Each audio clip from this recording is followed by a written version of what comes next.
সাহিত্যের যাবতীয় প্রথম। আচ্ছা, প্রথমে আমরা মনে রাখবো সবচেয়ে কঠিন উপন্যাস আসবে, দেন আমাদের লিস্টে আসবে নাটক, ওকে, দেন হচ্ছে গিয়ে আমাদের কাব্য, প্রবন্ধ, গদ্য এই বিষয়গুলো আসবে।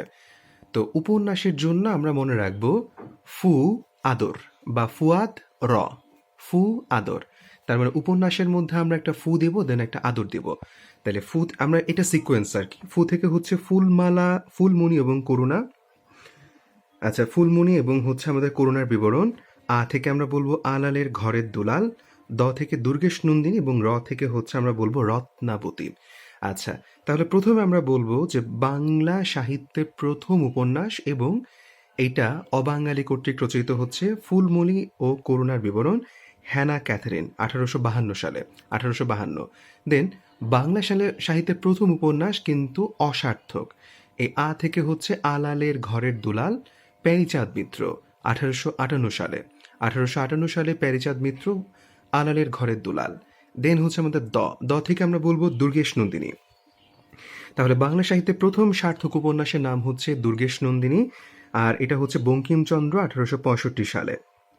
আর সবার শেষে হচ্ছে আমাদের র, সেটা হচ্ছে রত্নাবতী।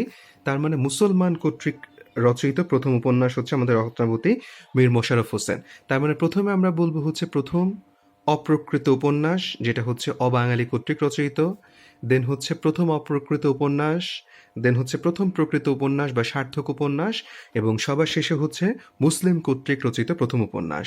তাহলে ফু আদর, ফু থেকে হচ্ছে ফুলমণি এবং করুণার বিবরণ, আ থেকে হচ্ছে আলালের ঘরের দুলাল, দ থেকে আমরা বলবো দুর্গেশ নন্দিনী, এবং র থেকে আমরা বলবো রত্নাবতী। আচ্ছা, নাটকের ক্ষেত্রে আমরা একটু মনে রাখবো যে নাটকের সবচেয়ে ফেমাস অভিনেতা হচ্ছে মোশাররফ করিম। তো সে বাক্স বলতে পারে না, সে বলে ভাক্স, ভাক্স। তাহলে প্রথম আমাদের নাটকটা আসবে পৌরাণিক নাটক, মানে এটা কিন্তু মৌলিক না। দেন হচ্ছে প্রথম বাংলা মৌলিক নাটক, দেন হচ্ছে আধুনিক নাটক। তাহলে এটা হচ্ছে ভাক্স। তার মানে হচ্ছে প্রথম পৌরাণিক নাটক হচ্ছে ভাদ্রার্জুন, প্রথম নাটক ভাদ্রার্জুন, এবং এটা ছিল পৌরাণিক নাটক। তারাচরণ শিকদার, তারাচরণ শিকদার টেকনিক্যাল এটা একটা কমেডি নাটক। দেন হচ্ছে ক থেকে আমরা বলবো হচ্ছে কুলিন কুল সর্বস্ব, এটা প্রথম বাংলা মৌলিক নাটক। এটা হয়েছে হচ্ছে 1854 সালে। আচ্ছা, আমাদের ফুলমণি এবং করুণার বিবরণ 1852 মতো করেও প্রথম নাটক কিন্তু বা পৌরাণিক ভদ্রার্জুন আসছে হচ্ছে গিয়ে আমাদের 1852 সালে।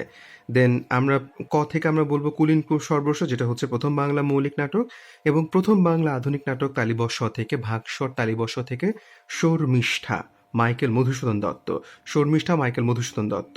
ওকে, দেন নাটকের মধ্যে কিন্তু ভালো কাজ করছে মাইকেল মধুসূদন দত্ত। সে প্রথম সার্থক ট্র্যাজেডি নাটক লেখছে 1861 সালে, কৃষ্ণকুমারী, কৃষ্ণকুমারী।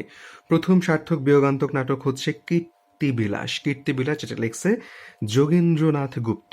তো আমরা এতটুকু মনে রাখবো যে বিয়োগ যেখানে হয় সেখানে একটা কীর্তি হয়ে যায় বা কীর্তিবিলাস হয়। ওকে, মুসলিম রচিত প্রথম নাটক সেটা হচ্ছে 1873 সালে, মীর মোশাররফ হোসেন। দেখি যে উপন্যাসও কিন্তু লেখছে মীর মোশাররফ হোসেন রত্নাবতী, আবার নাটকও লেখছে মীর মোশাররফ হোসেন। সে দেখলো যে মুসলিম হিসেবে তাকে নাম করতে হবে, সে লিখলো বসন্ত কুমারী। তাহলে মুসলিম রচিত প্রথম বাংলা নাটক হচ্ছে বসন্ত কুমারী, বসন্ত কুমারী মুসলিম রচিত প্রথম বাংলা নাটক। দেন অমিত রাক্ষস ছন্দে প্রথম নাটক বা সার্থক কমেডি নাটক হচ্ছে পদ্মাবতী, 1860 সালে, পদ্মাবতী 1860। আচ্ছা, এছাড়াও পদ্মাবতী আমরা কিন্তু পাইছি আলাওলের লেখা একটা হচ্ছে কাব্য, কিন্তু হচ্ছে আমাদের পদ্মাবতী, যেটা হচ্ছে প্রথম এবং শ্রেষ্ঠ। পদ্মাবতী আলাওল কিন্তু লেখছে। আর পদ্মাবতীর বোন চন্দ্রাবতী, সেটা লেখছে কোরেশী মাগন ঠাকুর, কোরেশী মাগন ঠাকুর লেখছে চন্দ্রাবতী। ওকে, এবার আমরা চলে আসবো হচ্ছে প্রথম প্রবন্ধ, সেটা হচ্ছে রাজা রামমোহন রায় যখন ছিলেন তখন সেই সময় কিন্তু প্রবন্ধ লেখার একটা ব্যাপক ক্যারা উঠছে সবার মধ্যে। তাইলে বেদান্ত গ্রন্থ ছিল প্রথম প্রবন্ধ, এবং যেটা লেখছে হচ্ছে রাজা রামমোহন রায়। তাহলে রাজা রামমোহন রায় প্রথম প্রবন্ধ লেখেন বেদান্ত গ্রন্থ। আচ্ছা, প্রথম গদ্য, এটা কিন্তু আমাদের একেবারে প্রথম যখন ছাপাখানা টাপাখানা আসে, ম্যানুয়াল দ্য আসামসাও, কৃপার শাস্ত্রের অর্থভেদ। তাহলে প্রথম গদ্য হচ্ছে ম্যানুয়াল দ্য আসামসাও, কৃপার শাস্ত্র অর্থভেদ। তাহলে এটা কিন্তু আসছে হচ্ছে কৃপাশাস্ত্র অর্থভেদ, ম্যানুয়াল দ্য আসামসাও, 1733 লেখা, 1743 সালে লিপসন থেকে রোমান বর্ণে প্রকাশিত হয়। পর্তুগালের লিপসন থেকে কৃপাশাস্ত্র অর্থভেদ কিন্তু রোমান বর্ণে প্রকাশিত হয়। দেন অমিত্রাক্ষর ছন্দে প্রথম কাব্য হচ্ছে তিলোত্তমা সম্ভব কাব্য, যেটা লিখছে মাইকেল মধুসূদন। অমিত্রাক্ষর ছন্দে প্রথম কাব্য তিলোত্তমা সম্ভব কাব্য, মাইকেল মধুসূদন দত্ত।